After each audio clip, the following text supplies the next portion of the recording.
Good evening, ladies and gentlemen. How are we getting on? Welcome to a brand new camp build. And today we are working with the new Nuka Cola Delivery Truck that was added to the Atomic Shop this week. And it is pretty cool, if rather compact.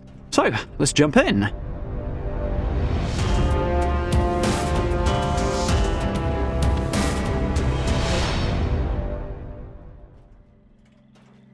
Okay, so yeah, I quite like this thing. As I say, it's rather compact and small, and just about big enough, I think, that you could squeeze all of the bare essentials in if you really wanted to, but I think personally that it works better as part of a larger camp build, sort of a feature within a larger build. Let's have a look at where we are. Let's see, there's my Nuka truck. We are just over on the west side of the map, south of the Nuka Cola plant there. Got Charleston just over the way here, and the energy plant there. Camden Park's just down the road as well. I know the marker makes it look like we're on the south side of the road, but we're not. We're actually on the north side. It's just one of those things. Let's have a look at this little build. So first up, we'll drop the truck in. As you see, the thing is quite compact, really. It's quite nice. Does the job. My plan for it is to build as if it was here in the first place. So the idea is that it was driving back to the Nuka Cola plant and crashed into this tree here. And somebody's come along, found the wrecked truck, and has built up their camp around it. So as I say, you could squeeze all of your sort of essentials into the truck if you wanted to, but what I'm going to do is sort of build up around it and go for a kind of pop-up soda bar type thing, and attach a house onto the side of this, and somebody sort of turned it into their vending area and lives next to it. So we've got a little couple of foundations here. They're not quite as straight as they should have been. Whoops. But they're close enough, it looks okay. We're going for a very, very scrappy kind of little structure here, and I'm going to mix and match with the different textures. This thing's, I mean, it's ended up kind of boxy, but there's a few things I'm going to do later on in the decoration phase, stuff like that, to kind of counteract that a bit. The idea was to keep it low and simple and not draw the eye too much away from the truck. I want that to be the set piece, so we're going to mix and match these textures as we can see. Shook these around a little bit, and we'll get a window in on this end because why not? There we go. I'm going to use a couple of flat roofs. As I say, I normally would avoid this just to make the shape a little bit more interesting, but I don't want it to be too much taller than the Nuka Cola truck, or taller at all, really, so it kind of ducks down below it a little bit here, which works quite nicely. So out the back here, we've got a little space, and I'm basically going to fence this off with some junk fences to make it into our little crafting area. However, it's a bit of a pain in the neck, this little spot. Probably due to the fact there's a rock here that can't be bulldozed and some other bits and pieces going on under the surface of the ground as well. Those who are into the modding side of things with Fallout 4 in particular will probably understand what's going on beneath the ground here better than I do. But long story short, it's a pain in the neck. It's specific to this spot, it's not really anything else, so kind of a nightmare to work with. So I got these fences in. There was a couple of weird things going on. The stairs that I put in by the door behind me there are also part of the problem, so I ended up changing that up. But we managed to get these fences in. I ended up coming along afterwards and pulling them all back out again, in very helpful style, and putting a couple of foundations along the back here. You can see here that this encampment fence is actually sat, if you look at the left-hand end of it, on the cinder block underneath the wheel of the truck. And that's kind of bypassing the issues with the ground, but as soon as you try and place it actually on the ground, we have problems. Although this chain link seems to be okay, but it's floating down the other end, and that won't do either, so yeah, I came back and I put a couple of foundations in here, which meant putting workbenches in was much easier, and again, when I came back to put the junk fences back in again afterwards, that was much easier to do as well with the foundations in place. They weren't quite as straight as I like, you can't really tell in the finished project, but yeah, they weren't quite as straight as I wanted them to be, which is one reason to make sure the main house is straight. I also ducked them down a little bit below the level of the main house's sort of floor, just to make it a bit more interesting, but we'll get to that in a minute.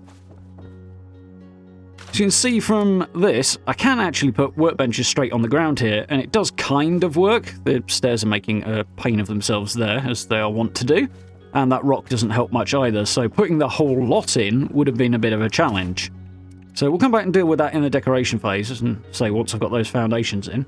And for now, we'll do a little bit of dressing up, so you can see where I'm going with things. I'm going to just back this junk fence onto the wall there, and make it a little bit more interesting, texture it up a little bit. I did stick this Slocum's Joe sign on the top, which is fine, but as I said before, I wanted to avoid detracting from the Nuka Cola truck and the Nuka Cola vibe of the camp, so I ended up taking that out later. One of the good things about that and this satellite dish, though, is that it does kind of break up the otherwise square shape of this kind of tiny little hut here on the end, which, you know, it pulls the eye upwards and away from the square outline, which was what I really wanted to do with putting stuff up there. But a couple of changes I'll make in a minute will sort of do that as well, so works quite nicely, as you'll see in the tour in just a moment. Tuck a flag in the back corner here. I'd like to have a flag in there. Or for the Settlers one on this one. Maybe I should have gone for the Fire Breathers one as it's red on it. But either way, it works. So swap that out for a window just to avoid having an otherwise flat surface there. And we'll tuck this encampment fence right up against it as well to texture it up a little bit. Stuff like this works really well to make the thing just a bit more interesting to look at. Makes it that a little bit more ramshackle as well, which I do like. So, still very square and boxy. I'm going to chuck a foundation on the front here and create a kind of porch area. Getting in the decoration phase, I came back and I put a roof over the top of it, and a couple of posts as well. You'll see in a second. But it just kind of changes up the shape a little bit, makes it a bit more interesting to look at, which is always a good thing. So, that's basically that. Let's head off and decorate. There we go. One finished product. So, the budget on this actually came to less than half of the full build budget, so really, really small, compact little camp, and it works really nicely. I've gone as heavily into the Nuka Cola thing as I can, although there are a load of Nuka Cola type decorations out there that are not currently available in the Atomic Shop that I have never gotten around to picking up, so I did notice I was missing a few of those, but we've got some of the new stuff, like the little handcart thing there that's in the Atomic Shop at the moment, and the new stools and stuff. And I've put what decoration I do have available in here. So as I say, the idea here was a kind of mobile pop-up soda bar thing that was pre-war, and it's now been co-opted into a player vending area. A little salesperson there in the Nuka Cola outfit. Didn't have any kind of Nuka Cola hats, unfortunately, so I went with the Vault Boy, which is quite cool. Looks fun. Those two tables are actually Red Rocket themed. You sort of see from the bottom of them, but they're red and they're being tall and small. They kind of fit in this space quite well, along with those new stools. So it makes for that kind of Nuka Cola pop-up bar vibe. You know, the idea being that they pull up somewhere and open up the back of the truck. People can come in and buy Nuka Cola and have a drink. Or at least they could pre-war before it was crashed and so on and so forth. So moving around to our little hut, I've put the chuck wagon cooking station out front here because there's not much room inside for a cooking station. Could have squeezed one in, but still. But putting that out front, as it's got some Nuka Cola on it, and it kind of breaks up the otherwise flat front edge as well, gives it a bit more of a 3D look, which is cool. Same thing sort of works around here with a few more of the essentials as well, a few little bits of decoration and the bathroom facilities and stuff. Chuck the symptomatic on the corner as well, because I do like to have one of those. Haven't actually got a decon arch in this one, but there is a shelter hidden around the back corner if I really need one.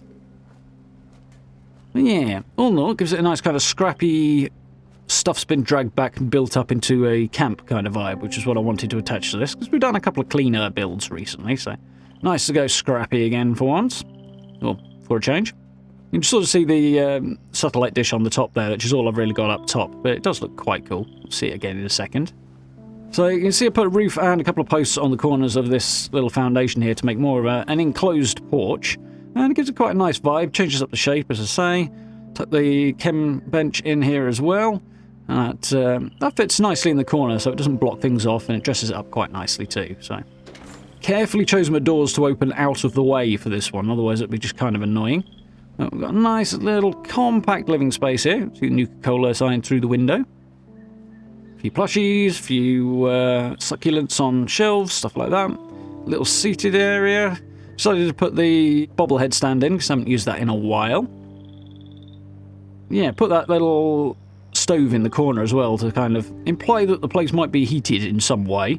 It's about the only option for doing that. But obviously with this curtain back door, that wouldn't be very effective, but I needed something that wasn't going to get in the way when you opened it, so that's why I picked the curtain. And I know there's a Nuka Cola one as well, but I don't have that either, so, you know, we've got to do what we got to do. So you can see I've got those foundations in out here in the back area. Squeezed a nice little crafting area in. As I say, apart from the two benches out front, I've managed to squeeze everything in. I could probably squeeze one more in if I really wanted, but quite like how this has come out. Access everything, it fits nicely. We've got a bit of decoration and stuff out here. Decided to keep the back of the truck blank. I could easily put posters and stuff on there, but, you know, it's a Nuka Cola themed build, so I thought I'd keep the big Nuka Cola logo on show there. I've dipped that foundation just below the level of the other ones as well, just to make it a bit more interesting. So there's a kind of step in there. But it works nicely. The wallpaper in this hut, I suppose, comes from last week's Wildwood Tavern prefab and bundle. It's the Wildwood Tavern wallpaper, and it works quite nicely for sort of rustic builds like this. Some of the wallpapers we have available are a bit too clean, really, for scrappy builds, whereas this works quite nicely and blends in quite nicely, so I do like that wallpaper for that. There we go. A few other tiny little bits and pieces around the outside. You can get a better look at that satellite dish now, sort of breaking up the shape. Hopefully not detracting from the set piece, which is the Nuka Cola truck, which I think has come out quite nicely. Simple little build, nothing particularly complex about it, but building it up with lots of scrappy bits and stuff really makes the thing look like it's been built around in place and was sort of found here, which makes more sense than the idea of somebody dragging it up a mountain. Not that I have a problem with that idea, but it definitely makes a bit more sense. I do quite like this one. So, I hope you folks did enjoy that little build. If you did, please do consider dropping subs and likes. I very, very much appreciate it. Down below the video, as usual, you'll find social media links, merch store, and channel memberships as well. If you're interested in supporting the channel that way, I hugely appreciate it, and it really helps out. So massive thank you to everyone who's done that. And if you get a chance to join us for live streams as well, we are, of course, playing Fallout and Tiny Tina's Wonderlands, and having a lot of fun with both. But for now, thank you very much for watching, and I look forward to speaking to you all very, very soon.